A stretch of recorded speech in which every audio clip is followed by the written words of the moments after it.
कोलकाता नगर निगम के चुनाव के मद्देनजर विभिन्न वार्डों में उम्मीदवार घूम घूम कर रैली प्रचार चला रहे हैं। वहीं 22 नंबर वार्ड की उम्मीदवार भाजपा उम्मीदवार मीना देवी पुरोहित ने मैन टू मैन संपर्क करने में ही अपनी कामयाबी मानती हैं। देखते हैं एक रिपोर्ट। हम वहाँ पहुँचे हैं वार्ड नंबर 22 मीना पुरोहित जी के यहाँ और जानेंगे उनसे किस तरह से चुनाव प्रचार की तैयारियां जोर शोर से कर रही हैं वो। आइए सीधे रुक करते हैं उनकी तरफ। नमस्कार सबसे पहले तो मीना जी। नमस्कार। तो बताइए, चुनावी एकदम डंका बज चुका है, चुनाव आने ही वाला है, किस तरह से तैयारियां जोर शोर से है? मैं विश्वास रखती हूँ डोर टू डोर जाने में, मैन टू मैन मिलने में, क्योंकि हम जुलूस करें तो 10, 20, 50, 100 आदमी देखेंगे, लेकिन मैन टू मैन हम जब जाएंगे तो हर आदमी के पास हम पहुंचेंगे और उनको अपनी बात कहेंगे। मैं उसमें विश्वास करती हूँ। मैं 20 वर्षों से इस चुनावी मैदान में हूँ। लगातार 4 चुनाव मैंने जीते हैं। ये मेरा 5वां चुनाव है और इसमें भी हम 100% अपनी जीत दर्ज करेंगे। पिछले 20 वर्षों से लगातार चुनाव जीतती आ रही मीना देवी पुरोहित इस बार भी अपनी जीत लगभग तय मान रही हैं। हालांकि वे ये भी मानती हैं कि भाजपा में बढ़ते जनसैलाब के चलते टिकट पाने के लिए हो रहा विरोध कोई बड़ी बात नहीं है। जब परिवार बड़ा हो जाता है तो कुछ न कुछ घटना घटती रहती, कोई खास बात नहीं है। जब छोटा परिवार हो, जब कोई काम नहीं हो, तब कोई आते ही नहीं है। जब बड़ी फैमिली होती है, बड़ा परिवार होता है, थोड़ा बहुत चलता रहता है, ऐसा कोई घमासान नहीं है। भाजपा उम्मीदवार का मानना है कि बड़ा बाजार क्षेत्र अर्थात उनके वार्ड में सबसे बड़ी समस्या ट्रैफिक एवं पार्किंग की है, जो वे दूर करने में सक्षम नहीं रही हैं और इसके लिए वे पुलिस और निगम को सीधे जिम्मेवार ठहराती हैं। मेरे इलाका में सबसे बड़ी समस्या इस पार्किंग की है, जो मैंने डीसी से लेकर कॉर्पोरेशन से लेकर हावड़ा ट्रैफिक से लेकर सबको शिकायत की है, आंदोलन किया है, सबको मैंने जनाया है, लेकिन पुलिस और कॉर्पोरेशन दोनों निष्क्रिय है। वो सक्रिय नहीं होंगे तब तक ये समस्या का समाधान नहीं होगा। काउंसलर अकेला नहीं कर सकता है। डीसी ट्रैफिक ने कभी आके देखा नहीं। मैंने बार बार चिट्ठी लिखी है।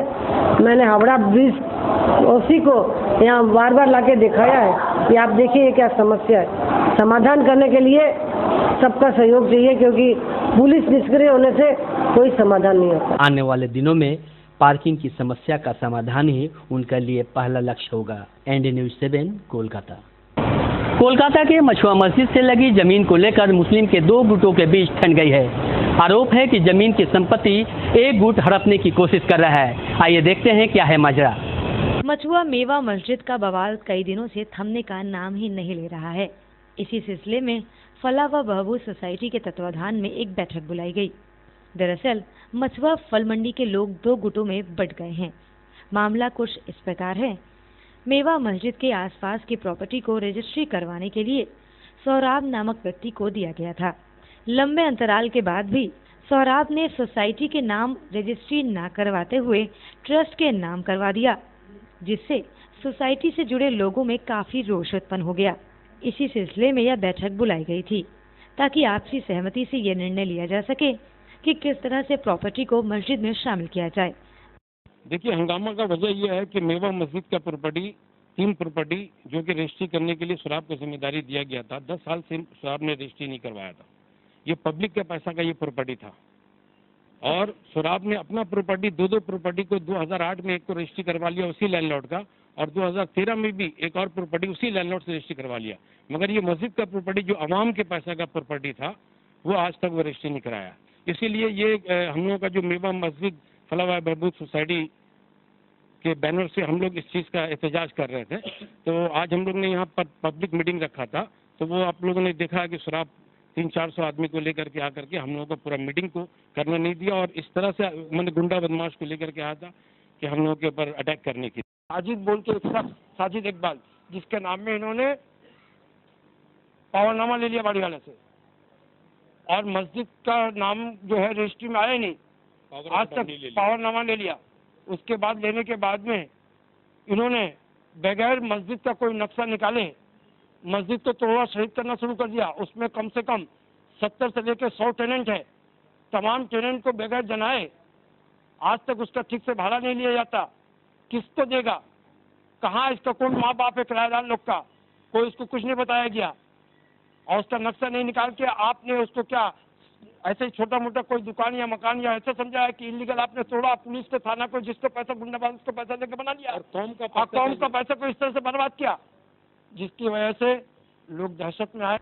वहीं इनकी माने तो सोहराब ने आम जनता के पैसों की धांधली भी की है। वहीं इनका कहना है कि सोहराब ने इस बैठक में दखल करने की भी कोशिश की है। वैसे आपको बताते चले कि इस बैठक का मुख्य उद्देश्य यही था कि मस्जिद के आसपास की प्रॉपर्टी को किस तरह से मस्जिद में शामिल किया जाए। वहीं दूसरी तरफ आइए जानते हैं सोहराब का इस विषय में क्या कहना है। It provides for formation of a society for any literary, scientific और charitable purpose। ठीक है, सोसाइटी इसलिए बनाया जाता है और सर सोसाइटी के अंदर आप लोग मालूम कर लीजिएगा एग्जामिशन भी नहीं होता है। ठीक है, उसके बाद ट्रस्ट का मामला है। देखिए ये ट्रस्ट क्यों बनाया जाता है? ट्रस्ट का मैटर है, रिलीजियस कोई भी मैटर अगर करने जा रहे हैं तो हम लोगों को ट्रस्ट ही बनाना। कोलकाता नगर निगम के वार्ड 22 और 23 से चुनावी मैदान में कूदे उम्मीदवार घनश्याम मिश्र एवं उत्तम स्वर्णकार धुआंधार वार्ड परिक्रमा में लगे हुए हैं। दोनों उम्मीदवार अपनी अपनी जीत का दावा कर रहे हैं। नगर निगम चुनाव में उम्मीदवारी घोषित होते ही हर पार्टी के प्रार्थियों ने चुनाव प्रचार तेज कर दिया है। वार्ड नंबर 22 और 23 के कांग्रेस उम्मीदवार घनश्याम मिश्रा और उत्तम सोनकर ने वार्ड घूमकर वोट देने की अपील की। इन दोनों ने अपने अपने इलाके में जमकर प्रचार किया। जहां एक तरफ उत्तम सोनकर अपने दलबल के साथ पहुंचकर लोगों के घर जाकर वोट देने की अपील की, वहीं दूसरी तरफ घनश्याम मिश्रा घर घर जाकर लोगों की समस्या सुन रहे हैं। दोनों ने अपनी अपनी जीत को निश्चित बताया है।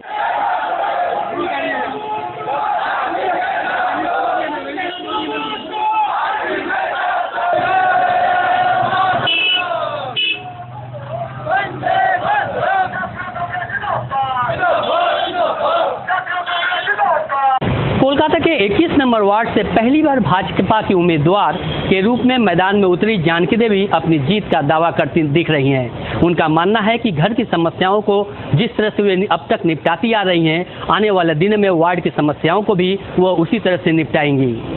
कर रहा है कि कुछ वो ऐसा करे, कुछ नया कारनामा करके दिखाए ताकि उसके इलाके में उसकी ही जय हो। और ऐसे में हम आप पहुँचे हैं जानकी जी के यहाँ, जी हाँ, वो 21 नंबर से प्रार्थी। मैं राजनीति में 1968 से जुड़ी हुई, छात्र जीवन शुरू हुआ और मैं राजनीति में जुड़ी। उसके बाद छात्र फेडरेशन, उसके बाद महिला समिति, नागरिक सम्मेलन, तमाम मंच से मैं लोगों के साथ थी, लोगों की सेवा करती गई। तो मैं चाहती हूँ कि मेरा वार्ड एक तरफ अपना स्वच्छ वार्ड बने, वही बहुत से बच्चे ऐसे हैं बस्तियों में जिनको कि पढ़ने की इच्छा है लेकिन वो पढ़ नहीं पाते, उनको कंप्यूटर सीखने की इच्छा है, वो सीख नहीं पाते क्योंकि उनकी आर्थिक स्थिति ऐसी नहीं है। मैं जीतने के बाद मैं पहला काम करूँगी कि जितने भी इलाके के बड़े सम्मानित राजनीतिक जो लोग हैं उन लोगों का एक मंच बनाऊंगी और पूरे इलाके की समस्याओं के बारे में उनका मैं सुझाव लूँगी। और महिलाओं की बहुत सारी समस्याएं हैं, जैसे विधवा भाता है, ओल्ड एज पेंशन है, बहुत सी उनके बीमार होने पर किसी सर्टिफिकेट की ज़रूरत है, कहीं कुछ आर्थिक असुविधा हो रही है उसकी ज़रूरत है। मैंने ये भी सुना है कि आपने हॉकर्स की भी मदद की है, जो यहाँ के ढेर सारे काउंसलर्स ने वो नहीं किया, तो मैं उसके बारे में जानना चाहती हूँ और ये भी चाहती हूँ और विस्तारित पूर्वक बताएं ताकि मेरी इतनी जनता वो समझ सके।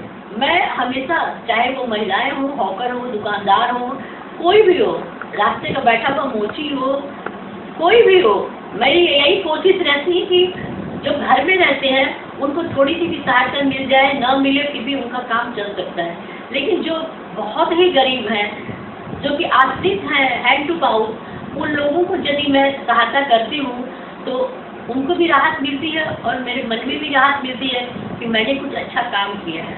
और इसीलिए मैं ये सारी चीज़ों को देखते हुए मेरे मन में, जब मैं भाजपा शामिल हुई और जब मुझे भाजपा ने मुझे काउंसिलर के लिए टिकट दिया तो मेरे मन में इतनी खुशी हुई, इसलिए नहीं कि मैं काउंसिलर बन जाऊंगी, इसलिए कि जिन कामों को मैं चाह के भी इतने दिनों तक नहीं कर सकती थी, उन कामों को मैं बहुत सुंदर तरीके से लोगों के बीच करूंगी, लोगों के दिल के करीब रहूंगी। तो आज महिलाओं के आज सबसे ज्यादा है, वर्तमान परिस्थिति में जो आज सरकार चल रही है, सबसे ज्यादा यदि कोई असुरक्षित है तो वो महिलाएं हैं।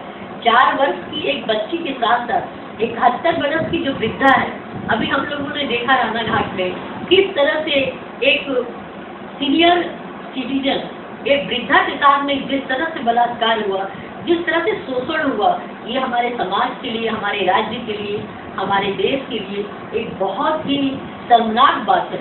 इसलिए सबसे आज जरूरत, वर्तमान परिस्थिति में आज सबसे ज्यादा आंदोलन करने की जरूरत है, तो वो है महिलाओं बच्चों की सुरक्षा की। और उसके लिए मैं जी जान लगाकर जब तक मैं जीवित रहूंगी, इसके लिए मैं आंदोलन करूंगी और उनके बगल में मैं हमेशा खड़ी रहूंगी।